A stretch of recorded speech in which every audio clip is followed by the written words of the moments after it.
ಇದು ಬೆಂಗಳೂರಿಂದೇ ಕತೆ ಮತ್ತು ಇದು ಒಂದು ರೀತಿ ಏನೋ ಲಾರ್ಜ್ ಪಾಪ್ಯುಲೇಷನ್ಗೆ ಅಂದರೆ ನಮ್ಮ ಜನಸಂಖ್ಯೆಯಲ್ಲಿ ಸಮಾಜದಲ್ಲಿ ಅಲ್ಲಿ ಇಂಪ್ಯಾಕ್ಟ್ ಆಗುತ್ತೆ ಅಂತಲ್ಲ, ವೆರಿ ಇಂಡಿವಿಜುವಲ್ ಇದ್ದಂಗಿದೆ.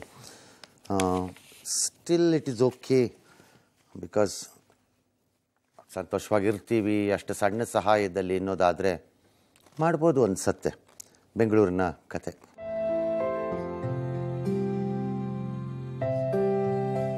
ಬೆಂಗಳೂರಿನ ಗೌರಿಪಾಳ್ಯದ ಈ ವಿಶೇಷ ಚೇತನ ಯುವತಿಯ ಹೆಸರು ಮೇಘ. 22 ವರ್ಷದ ಮೇಘಗೆ 5 ತಿಂಗಳಿನಿಂದಲೇ ಅಂಗವೈಕಲ್ಯತೆ ಬಂದಿದ್ದು ಕೈ ಕಾಲು ಬೆಳವಣಿಗೆಯಲ್ಲಿ ಕುಂಠಿತವಾಗಿದೆ. ಬೆಂಗಳೂರಿನ ಇಂದಿರಾ ಗಾಂಧಿ ಆಸ್ಪತ್ರೆಯಲ್ಲಿ ತೋರಿಸಿದ್ರೂ ಕೂಡ ಪ್ರಯೋಜನವಾಗಿಲ್ಲ.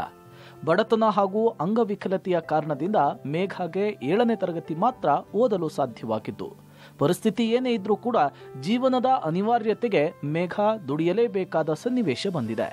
ಮೇಘಾಳ ತಂದೆ ಚಂದ್ರಶೇಖರ್ ಕುಡಿತದ ದಾಸನಾಗಿದ್ದು ಯಾವುದೇ ಕೆಲಸವಿಲ್ಲದ ಮಹಾಶಯ. ಇನ್ನು ಮೇಘಾಳ ತಾಯಿ ಅಂಜನಾ ದೇವಿ ಮನೆ ನಿರ್ವಹಣೆಗಾಗಿ PG ಒಂದರಲ್ಲಿ ಹೌಸ್ ಕೀಪಿಂಗ್ ಕೆಲಸ ಮಾಡ್ತಿದ್ದಾರೆ.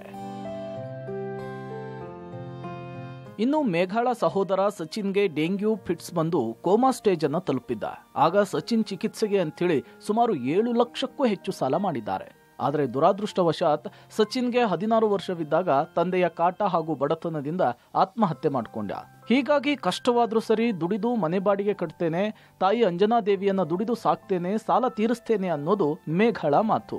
ಆದರೆ ಅಂಗವೈಕಲ್ಯತೆಯಿಂದಾಗಿ ಮೇಘಾಳಿಗೆ ಯಾರೂ ಕೂಡ ಕೆಲಸ ಕೊಡ್ತಿಲ್ಲ. ಜೀವನ ಸಾಗಿಸಲು ಸಣ್ಣ ಕೆಲಸ ಕೊಡಿಸಿ ಅಂಥೇಳಿ ಮನವಿ ಮಾಡಿರುವ ಮೇಘಾಗೆ ಸಹಾಯ ಮಾಡುವ ಪ್ರಯತ್ನ ನಮ್ಮದು. ಆ ಯುವತಿ ಮೇಘ. ನಿನ್ನ ಹೆಸರು ಮೇಘ, ತಾಯಿ ಅಂಜನಾ ದೇವಿ, ನೀವು ತಾವ ಅಜ್ಜಿನ? ಇದು ಈಕೆ ಅಜ್ಜಿನ? ನಮ್ಮಮ್ಮ ನಿಮ್ಮ ತಾಯಿ. ಯಾಕಂಗಾಯ್ತು? ಏನಾಯ್ತು ಸರ್ ಮಗಳಿಗೆ?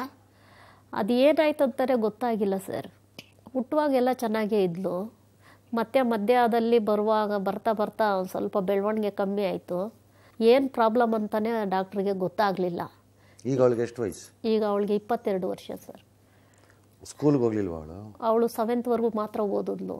ಆಮೇಲೆ ಯಾಕೆ ಮತ್ತೆ ಓದಲಿಲ್ಲ. ನನಗೆಲ್ಲರೂ ಆಡ್ಕೊತಾರೆ, ಕುಳ್ಳಿ ಅಂತಾರೆ. ನಿಂಗೆ ಬರೆಯೋಕ್ಕಾಗತ್ತೆ ತಾನೆ? ಬರುತ್ತೆ ಸರ್. ಬರೀತೀಯ ತಾನೆ? ನಿಂಗೆ ಮಾತಾಡೋಕ್ಕೆ ಕಷ್ಟ ಇಲ್ಲ ತಾನೆ? ಇಲ್ಲ, ಮಾತಾಡ್ಬೋದಲ್ಲ, ಕರೆಕ್ಟ್ ತಾನೆ? ಕಷ್ಟ ಆದರೂ ಪರವಾಗಿಲ್ಲ, ವೀಲ್ ಚೇರೋ ಅಥವಾ ಹಾಗೇನೋ. ನೀವು ವೀಲ್ ಚೇರ್ ಯೂಸ್ ಮಾಡ್ತೀಯಾ? ಇಲ್ಲ, ನಡ್ಕೊಂಡು ಓಡಾಡ್ತೀಯ ತಾನೆ? ಓಡಾಡ್ತೀನಿ ಸರ್. ಓಡಾಡ್ತೀಯ ಅಲ್ವಾ? ಜಾಸ್ತಿ ದೂರ ಓಡಾಡಲ್ಲ. ಈ ಜಾಸ್ತಿ ದೂರ ಬೇಡ, ಇಲ್ಲಿಂದ ಅಲ್ಲಿಗೆ, ಅಲ್ಲಿಂದ ಇಲ್ಲಿಗೆ ನಾನು ಹೇಳ್ತೀನಿ. ಮಾಡ್ತೀಯ ತಾನೆ? ಓಕೆ. ಓದೋದನ್ನ ಯಾಕೆ ಬಿಟ್ಟೆ ನೀನು? ಎಲ್ಲರೂ ಆಡ್ಕೊಳ್ಳಿ ಬಿಡು. ಅವ್ರ ಅಪ್ಪನ ಮನೆಗೆ ಊಟ ಹಾಕ್ತಾರ ನಿನಗೆ? ಅವ್ರ ತಾತನ ಮನೆಯಿಂದ ನಿನ್ಗೆ ಊಟ ಹಾಕ್ತಾರ? ಹೇಳು. ನೀನು ಊಟ ಹಾಕೋದು ಯಾರು? ಅಮ್ಮ ಹೇಳ್ತಾಳ? ಅದ್ರ ಯಾವತ್ತಾರು ನಿನಗೆ ಹೇಳಿದಾಳ? ನಿನಗೆ ನಿಮ್ಮಮ್ಮನೇ ನಿನ್ಗೆ ಅದನ್ನ ಹೇಳಿದಾಳ? ಹೇಳು ನನಗೆ. ಹೇಳಿಲ್ಲ ತಾನೆ? ಯಾವನೋ ಥರ್ಡ್ ಪಾರ್ಟಿ ಹೇಳಿದ್ರೆ ನೀ ಯಾಕೆ ಕೇಳಿಸ್ಕೊತೀಯ?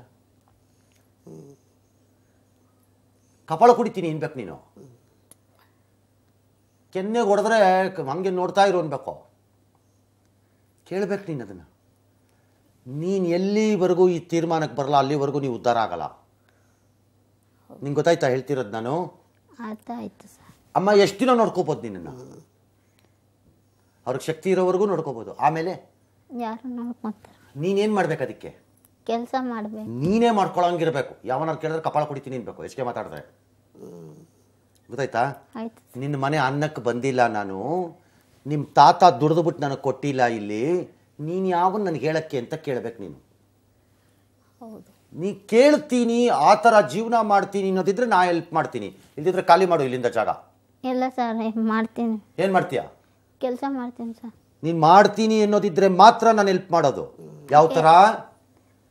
ಯಾವನಾರು ಕೊಳ್ಳಿ ಗಿಳ್ಳಿ ಅಂತ ರೇಗಿಸ್ತಾ ಅಂದರೆ ಇಕ್ಬಿಡ್ತೀನಿ ಹಂಗೆ ಅನ್ಬೇಕು ನೀನು. ಆಯ್ತು ಸರ್. ಗೊತ್ತಾಯ್ತಾ? ಆ ಧೈರ್ಯದಲ್ಲಿ ಜೀವನ ಮಾಡ್ತೀನಿ ಅನ್ನೋದಿದ್ರೆ ಮಾತ್ರ ಹೆಲ್ಪ್ ಮಾಡ್ತೀನಿ. ಇಲ್ದಿದ್ರೆ ಇಲ್ಲಿಂದ ಜಾಗ ಖಾಲಿ ಮಾಡು. ನಾ ಮಾಡಲ್ಲ.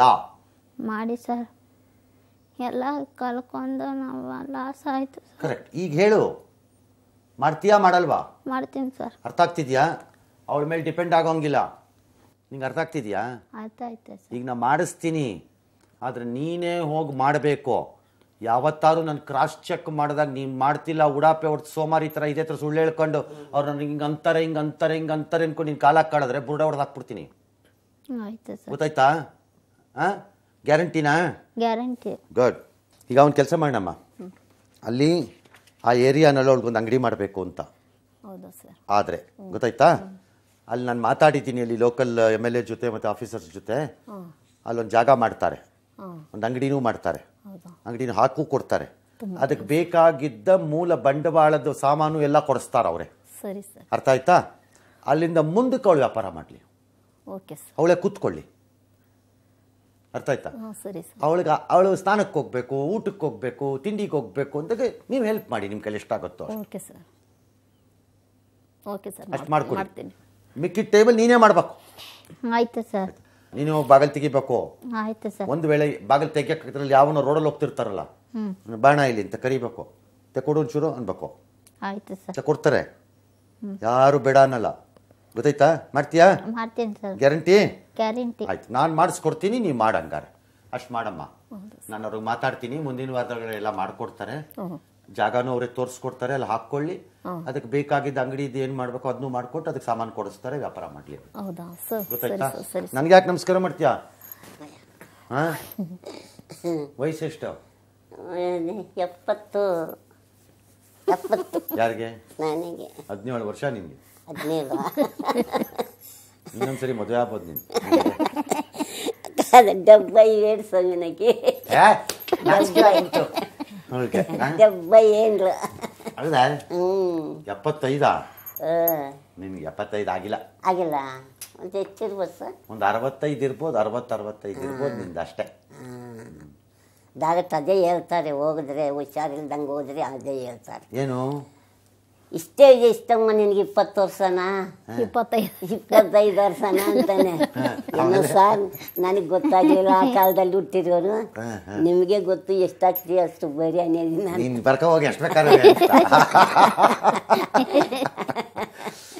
ಆಯ್ತು, ಒಳ್ಳೇದಾಗ್ಲಿ. ನಿನ್ನ ಮೊಮ್ಮಗಳಿಗೆ ಮಾಡ್ಕೊಡೋಣ.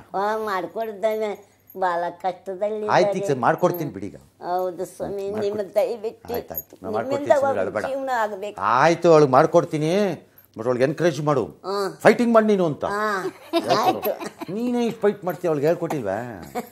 ಯಾಕೆ ಹೇಳ್ಕೊಟ್ಟಿಲ್ಲ ಸರ್? ಹೇಳ ಅವಳಿಗೆ. ಮತ್ತೆ ಯಾವಾಗ ನೀನು ಕೊಳ್ಳಿಗಿಳ್ಳಿ ಅಂತ ಕೊಡ್ತೀನಿ ಅಂತ ಹೇಳ್ಕೊಡು ನೀನು.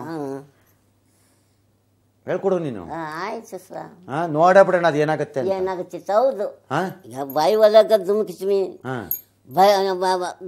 ಗಡ್ಡ ಮೇಲೆ ಬರ್ತೀಮ, ಮುಳುಗೋಗ್ತೀಮ ಅಷ್ಟೇ. ಅಷ್ಟೇ. ಕರೆಕ್ಟ್ ಆಯ್ತಾ? ಆಯ್ತು ಸರ್. ಓಕೆ, ಇಡ್ಲಿಕ್ಕೆ ನಾ ಮಾಡಿಸ್ಕೊಡ್ತೀನಿ ತಾಯಿ. ಇದು ಮಗಂದು ಸ್ವಲ್ಪ ಎಲ್ಲ ಇದನ್ನು ನಾನು ಫಸ್ಟ್ ಮಾಡ್ತೀನಿ ಅಂತ ಒಪ್ಪಿದ್ದೀನಿ, ಅದನ್ನು ಮಾಡಿಸ್ತೀನಿ. ಸರಿ ಸರ್.